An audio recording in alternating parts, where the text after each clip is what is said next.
Wewe ni beginner na unataka kulearn supply and demand? Hii strategy ni simple sana na leo ndakuonesha trade ilinipatia $176 step by step.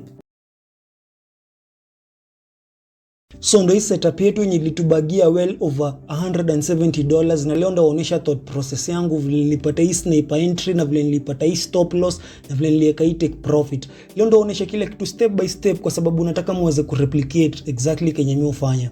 But before tuanze John yangushie like John sare John usubscribe mo drop James Wednesday na kila Sunday. So kwa una ganji ya kubuy course channel ni yako. So tuandike hiyo like na subscribe na tuanze hii kitu. So utatumia time frame mbili pekee alafu utatumia market structure for direction, supply and demand kama point of interest yetu, breaker block kama entry yetu, alafu Fibonacci na fair value gap ku take profit. So pay ilikuwa GU na nilitumia time frame mbili. Nilitumia H1 na M5 na ndaonyesha step by step vile nilitafuta vile nilipata kila kitu. Na the first thing vile muambia nikiingia kwa my bigger time frame utafuta direction. Na kawaida obviously kama hapa tulitumia H1 na M5, obviously my dominant time frame ama my bigger time frame itakuwa H1. So mimi nilipata kwa H1 market kii inakaa hivi. So mimi swali yenyewe tu nilijiuliza ni juu inapanda juu ama inashuka chini. Na the only way ningeweza kujijibu ni kufanya nini, ni kuchora market structure. Acha tuchore market structure tuone inatuambia nini. Na tutaanza from an obvious place. Tutaanza hata hapa chini. Na from hapa hivi chini tunaona market inafanya nini? Tunaona market ina make higher highs. After ime make higher high, ina make nini? Ina make higher low. Inakuja ina make higher high, kuja ina make higher low. Inakuja ina make higher high, inakuja ina make higher low. Inakuja ina make higher high, alafu ina make higher low.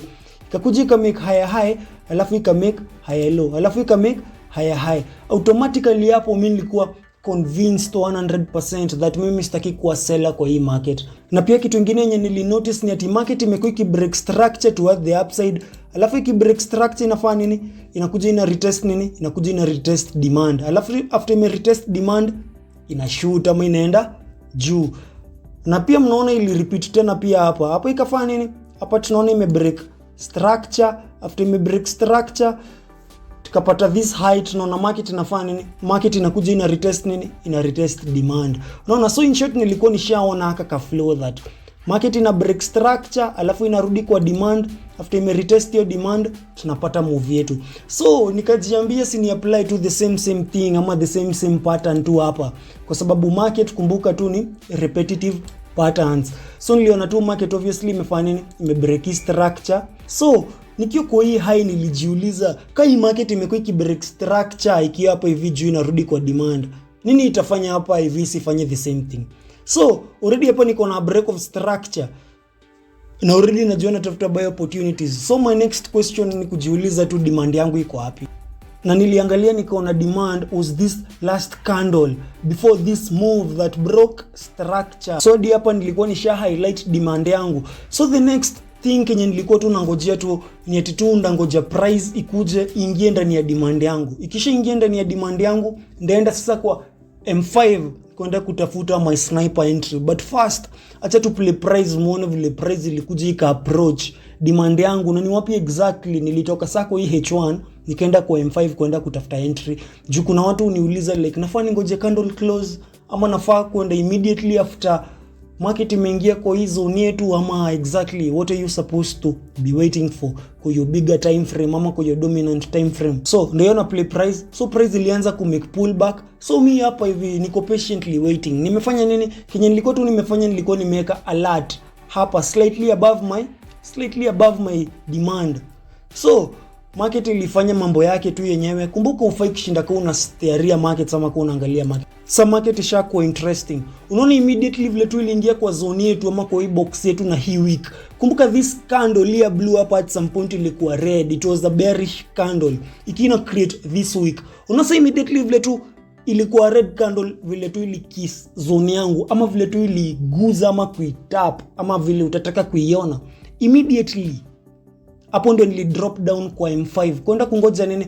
Kwenda kungoja price action yangu kwa M5 ama kwenda kungoja kuona kenye nataka kuona kwa M5. Nataka kuwapeleka step by step muone nilikuwa natafuta nini exactly. Na hivyo ndio nili identify trade setup yetu kwa H1. Na kama uko interested kuona market zenye muangalia na setup zenye muangalia, unaweza join Telegram yangu. You drop setups hapo na sijasema signal setups. Ni hawasi wanataka kujisaidia, wasa wanataka kuelevate game yao. Na pia unaona points of interest zenye niko interested in. Na sasa bila kukuwestia time acha nikuoneshe vile nilipata hiyo entry kwa M5 step by step.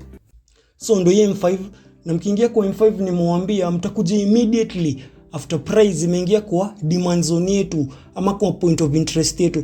As mnaona tu vile tu hii candle ya red tu ilifanya nini, iliingia kwa demand zone yetu. Na kama mna notice, unaona hii trend from hapa juu hadi hapa ndani, this market is in a downtrend. Hii market from this high iko kwa clear downtrend. Na naweza wa demonstrate, mnaona price ilikuja ika make nini, a lower high, alafu ikakuja hapa hivi ika make a lower, alafu ika make a lower high, alafu ika make a lower low, alafu ika make a lower high, alafu ika make a lower low, alafu ika make lower high, alafu ika make lower low, alafu ika make lower high, alafu ika make lower low, alafu hapo hivi ika make lower high yenye ilikuja ika break structure. Hapa hata hii internal structure ama hii market kwa M5 ilikuisha turn bullish. Na mnaona kwa nini nawaambia msikuje kwa M5 kama price jaguza demand zone yako, kwa sababu hapa kuna mtu sasa ange anticipate hii market itaendelea kufanya nini, hii market itaendelea ku rise, ama ange amua hii market ni kweli ime break structure na sasa iko kwa uptrend, na angekuwa wrong. Makosa tu ingekuwa that anatafuta pattern yetu at the wrong place, kwa sababu hapa price bado ijaingia kwa point of interest yetu. Na mimi utakamkuja kwa your lower time frame kama market already imeingia kwa demand zone yetu, kwa sababu hautajipata huku. By the time unakuja kwa your lower time frame, price itakuwa hapa ndani, na unafaa utafute pattern yako sasa from hapa penye tuko, si huku nyuma. Unaona sasa mbona this noise haitawa confuse? Anyway, acha tuendelee kuangalia market structure. So market ilikuja nika create tena another low, alafu inaenda na kinyi ilifanya, ilikuja nika break structure toward the upside, ikadanganyana nika uptrend, kahaya high, kahaya low, kahaya high, kahaya low, alafu higher high. Alafu from hapa, guess what? Market sasa finally ikakuja kwa our point of interest. Hii market sasa na expect ianze kuwa interesting ama uanze kuiguza from hapa ndani, si huko nyuma. Now that share established market iko kwa downtrend, nini tunataka kuona? Ituambie that this market sasa imechange structure, it's no longer in a downtrend, it's in an uptrend.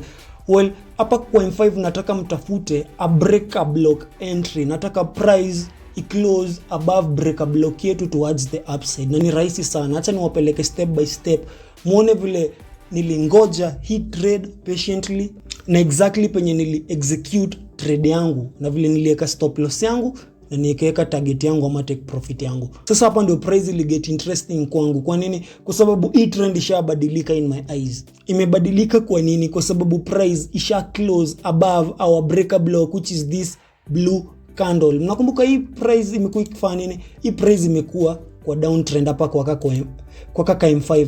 Lakini sasa hii already tunaambiwa hii downtrend, it's like it has been depleted after price imefanya nini? After price ime close above that breaker block. Breaker block ni this blue candle hapa hivi. Na kama hujui ku identify breaker blocks, ndaacha link kwa description. The only entry strategy that you need. Anyway, after nimeona saa price ime close above my breaker block, nilifanya nini? Well, sasa niliingia kwa MetaTrader 5, na hii hata sikutumia sell limit ama buy limit, hapana. Nili execute peke yangu. Nilitaka tu kuona pullback ikinakuja kwa my breaker block, and that is when nili hit trigger, ama that is when I went for the buy. Kama mna notice the next candle hii hapa yenye imepaint, mnaona hii week ilikuja ikaingia wapi? Ilikuja guza our point of interest ama our breaker block, and that is when me personally nilifanya nini? And that is when me personally niliget involved kwa hii trade at exactly hapa, na hapo ndio mimi nili execute trade yangu. Alafu stop loss yangu nika drag kawaida vile nawaambianga, stop loss below your low. So niliweka stop loss around place sky. Alafu sasa for my take profit nilirudi sasa tena kwa H1 kuset take profit yangu. Acha turudi kwa H1 to set take profit, muone exactly penye niliiweka. So nilirudi kwa H1. Kumbuka hapa tuko already involved kwa hii trade, ama already tuko kwa a running trade. Hii trade iko na stop loss lakini ina take profit. So what I did is nili run fib yangu from this low hadi hii high kawaida. Alafu sasa nika extend take profit yangu hadi kwa the final take profit. Nilichukua take profit yangu nika extend hadi hapa. Alafu nikaangalia towards the left side. Towards the left side nikaona hapa kuna fair value gap kubwa. So nilikuwa tempted kuweka take profit yangu around hii level hapa kwa this blue candle. lakini nikaona maybe price inaweza shindwa kufika hapo. So what I did is niliweka take profit yangu kwa hiyo fair value gap hapa. Actually my take profit was open, badala ya kuweka exactly hapa penye fib yetu ama final take profit kwa fib iko, niliiacha open, nikasema under close peke yangu after kuona vile price ita react hapa. Na after price imefika hapa, mtaona vile nilimanage trade. Acha tu play price tuone vile ili play out trade. Ndio take profit yetu ili smash this easy. Kama mna notice, take profit yangu sikuchukulia exactly at this level. Niliacha price iniambie vile ita react kwa hii level. So what I did is I left it take profit open. Vile tulifika kwa hii high, nikaona market ina pull back, sikuwa nashtuka kwa sababu nilikuwa najua tumeachaka ka demand hapa hivi chini. So nilikuwa na expect hata price itakuja hadi hapo kwa ka demand, alafu from ka demand ishoot finally penye nilikuwa nataka ku exit from, which originally ilikuwa kwa this blue candle. But sasa after price imeendelea kuplay, kuna time nilirudi kwa MetaTrader 5 nikapata price ikiwa hapa. So what I did is close to mimi mwenyewe hizo positions, na mtaona screenshot. I imagine hii trade ilikuwa as easy as this. Alafu one thing yenye nimesahau kumention, unaona immediately vile tulifika kwa hii level, kama mnakumbuka kwa my Fibonacci video, immediately vile tulifika kwa hii level, mimi nilifanya nini? Nilitoa stop loss zangu kwa hii low, nikaeka mbele ya entry yangu, ama in short nikaenda break even. So in short, hii trade ikina run iki huku juu hadi nikiona nawaambia ati sikuwa nataka kuchukulia take profit hapa directly, it's cause I knew niko kwa trade yenye ina run na iko risk free. In short, stop loss yangu ilikuwa mbele ya entry yangu, na wenye kwa Telegram yangu waliona screenshot. My stop loss was above my entry, ama ilikuwa slightly above. Nilikuwa risk free kwa hii trade. And that's why nilikuwa na guts za kuacha price i-play out vile ita play out hapa hivi juu. That's why sikuwa na haraka ya kuchukulia profit immediately hapa kwa hii level. Alafu pia nilikuwa na confluence nyingine, kama for example hapa nilikuwa najua kuna fair value gap, lazima ifiliwe, ama lazima price ingefill pia hiyo gap, ama hii FVG hapa. So that is why I was comfortable for this trade to run until mimi mwenyewe nikamanyoli close kwa hii level. Na si kawaida, unajua nikiongeza kitu hiyo ni kierere. Kama unataka kulearn ku trade supply and demand, ama bado hujui kuchora breaker block zako ama hizo supply and demand, unaweza watch hii video sahi. Click on watch hapa.